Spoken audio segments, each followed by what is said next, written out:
It's Alex from Nintendo Life here, and welcome back to Alex Asks. And last time, which was quite a while ago, I admit, but I'll get onto all that stuff in a minute, I asked you, lovely lot, now that you have a Switch, what are the things that you like about it? Well, it's just what a few of you, and I mean just a few of you, had to say. I had a bit of an issue with this question because, well, as Guardian T42 puts it, now that I have a Switch, Wait, what?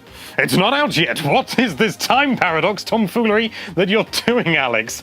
Note, this comment was made on February the 28th, 2017 at 9:28 p.m. Very specific there. We like that. Yes, this was the main issue with this episode and one of the reasons why it has been delayed so much. Also, other commitments and things like that meant that it didn't happen last week when it was supposed to. And I also sort of backed myself into a corner by asking people opinions on the Switch about 5 days before it came out, which was a really, really silly thing to do. I did say, you're going to have to come back later, but, by that point, everyone's already playing their Switches. They're not concerned with the video that some geezer with floppy hair put out, 5 days earlier, talking about basically was a stupid idea, and I shot myself in the foot. So for that, I apologize, but I hope we can all, learn from this experience and grow and move on as people. Thank you. ABY14 says, the feature I will enjoy is the click when you put the Joy-Cons into the Switch console. The game I will enjoy is The Legend of Zelda Breath of the Wild. As I've said in a previous video, it is tremendously satisfying to just slide the Joy-Con on and get that lovely click sound. Now, it only seems to work in the operating system, sort of like the home menu and stuff like that. Doesn't work in the game, which I find to be a bit disappointing. But what I did notice is that after the day one patch, before, where I think I showed it off, I'm sure, dozens of other YouTubers did as well. When you slid it in the pre-release, before the day one patch, it had little white animation as it came out to say that the Joy-Con was connected. And now it appears that it's colored depending on the Joy-Con you use. It's red for red and blue for blue, which is a lovely addition. El Mexican says quite simply, Breath of the Wild. Yeah, I mean, when it comes to this game, there are almost no words. Well, there are lots and lots of words, and we use them to form reviews and stuff like that, and just generally give opinions. But honestly, this game has eaten away my life, and I've played so many hours on it.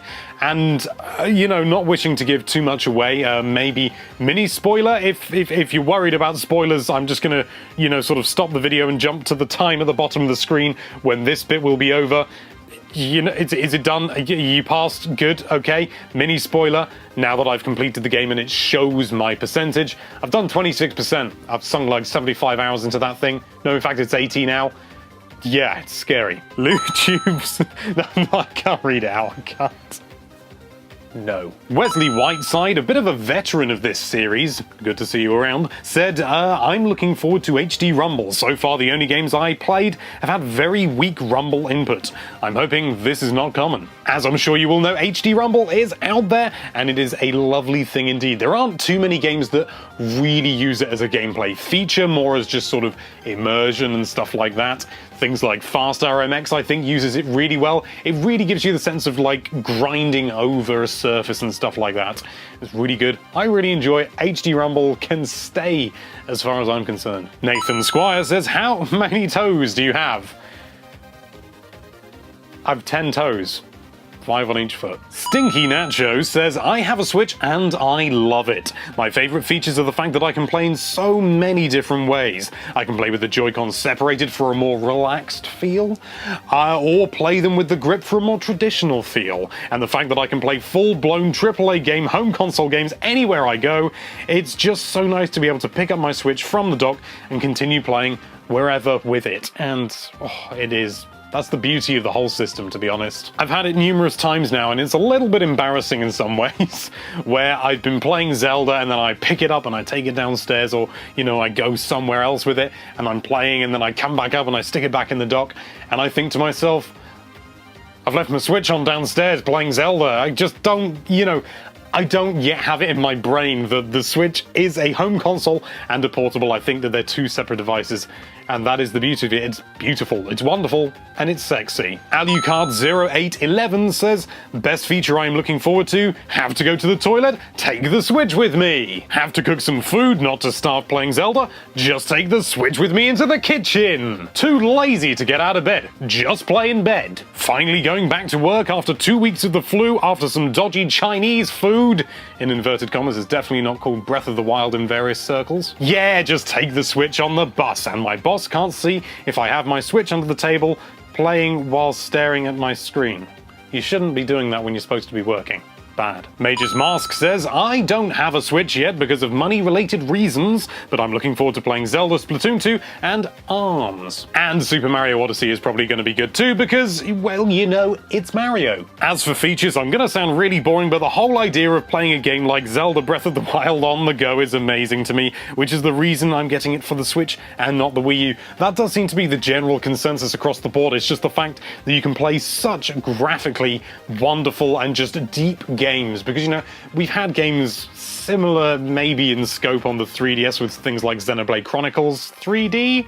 Is that what it was called? Yes, it was. So big games have existed on the 3DS and stuff like that, but nothing quite of this scale and quality and clarity and just, you know, wonderful to look at. And I know graphics aren't everything and gameplay is where it's at, but with more power comes more possibilities of having various gameplays. And there's a various cutoff point, and you're not going to have 14 billion NPCs running around on your Switch games if it's a big one, you know, which you might be able to get on, say, things like the PS4 and the Scorpio, and if they ever release that thing. But it's the leap, isn't it? It's the leap from the 3DS to the Switch, to be able to have so much going on and just to be able to play this game and feel like it really is a real home console, and then just go, you know what?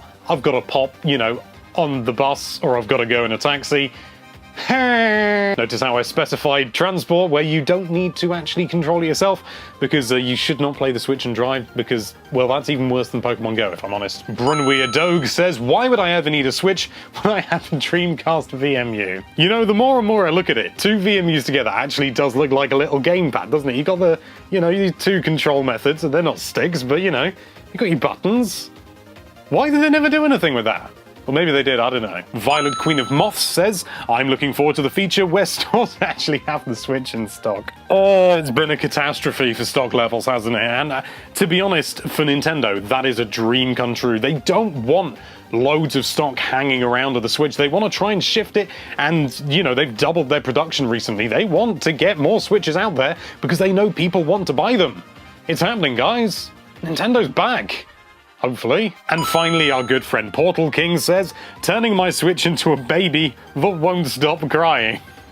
Yeah, that's one of the 1-2 Switch games, isn't it? That I wouldn't trust people with that, because they'd have to hold my Switch like a baby, and I've seen people drop babies.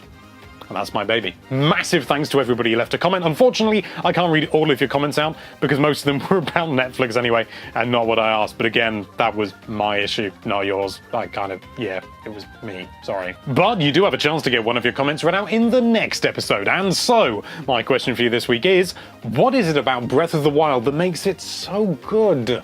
Or if you don't like it, what makes it not so good? Is it the art style? Is it the gameplay? Is it the fact that it's absolutely massive?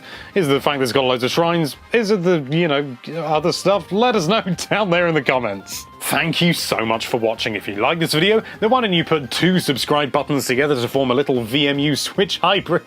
And be sure to check out NintendoLife.com for all sorts of lovely Nintendo-related content.